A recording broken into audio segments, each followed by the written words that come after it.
செய்தியாக பார்த்து வருகிறோம். முன்னாள் அமைச்சர் செந்தில் பாலாஜியின் ஜாமீன் மனு மீதான விசாரணை ஒத்திவைக்கப்பட்டிருக்கிறது. முன்னாள் அமைச்சர் செந்தில் பாலாஜியின் ஜாமீன் மனு மீதான விசாரணை ஒத்திவைக்கப்பட்டிருக்கிறது.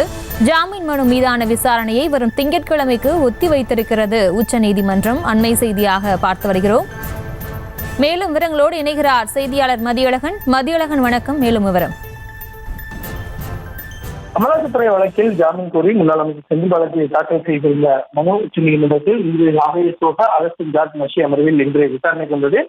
இன்றைய தினமும் அமலாக்கத்துறையினுடைய வாதமே தொடங்கியது. அப்பொழுது அமலாக்கத்துறை தரப்பில் ஏற்கனவே செந்தில் பாலாஜி சார்பில் வைக்கப்பட்ட குற்றச்சாட்டுகளுக்கு பதிலளிக்கப்பட்டது. அதாவது வீட்டில் சோதனை நடத்தி என்னென்ன பொருட்கள் கைப்பற்றப்பட்டது என்பது தொடர்பாக பெறப்பட்ட அந்த பஞ்சநாமாவில் ஹெச்பி ஹார்ட் டிஸ்க் என்று குறிப்பிடப்பட்டிருந்தது.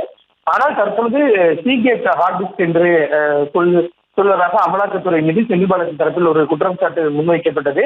ஆனால் அந்த குற்றச்சாட்டுக்கு இன்றைய தினம் அமலாக்கத்துறையை பொறுத்த வரைக்கும் லேப்டாப் வேண்டுமானால் ஹெச்பியாக இருக்கலாம், ஆனால் அந்த ஹார்ட் டிஸ்க் என்பது சீகேட் தான்.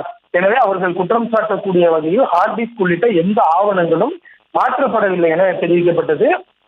மேலும் கிடைக்கப்பட்டிருக்கக்கூடிய ஆதாரங்களின் அடிப்படையில் ஓட்டுநர், நடத்துனர் என ஒவ்வொரு வேலைக்கும் தனித்தனியாக எவ்வளவு தொகை என்று நிர்ணயம் செய்யப்பட்டு அந்த பணம் வசூலிக்கப்பட்டிருப்பதாகவும் அமலாக்கத்துறை சார்பில் தெரிவிக்கப்பட்டது. மேலும் செந்தில் பாலாஜிக்கு எதிராக ஏராளமான ஆதாரங்கள் உள்ளன. அந்த ஏராளமான ஆதாரங்களில் பனிப்பாறையினுடைய சிறு முனையைத்தான் நாங்கள் இங்கு சமர்ப்பித்திருக்கிறோம். இதை வைத்து செந்தில் பாலாஜிக்கு தண்டனை அளிக்கலாம் எனவும் அமலாக்கத்துறை சார்பில் தெரிவிக்கப்பட்டது.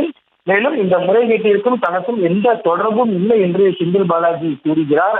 ஆனால் போக்குவரத்து துறையில் எவ்வளவு காலி பணியிடங்கள் இருக்கின்றன, அந்த காலி பணியிடங்கள் எப்போது உருவாகின்றன உள்ளிட்ட அனைத்து தகவல்களும் செந்தில் பாலாஜிக்கு தெரிவிக்கப்பட்டிருக்கின்றன. இது தொடர்பாக போக்குவரத்து துறையினுடைய அதிகாரப்பூர்வ மின்னஞ்சலில் இருந்து செந்தில் பாலாஜிக்கு அந்த விவரங்கள் மின்னஞ்சல் செய்யப்பட்ட ஆதாரங்களும் தங்களிடம் இருப்பதாக தெரிவிக்கப்பட்டது.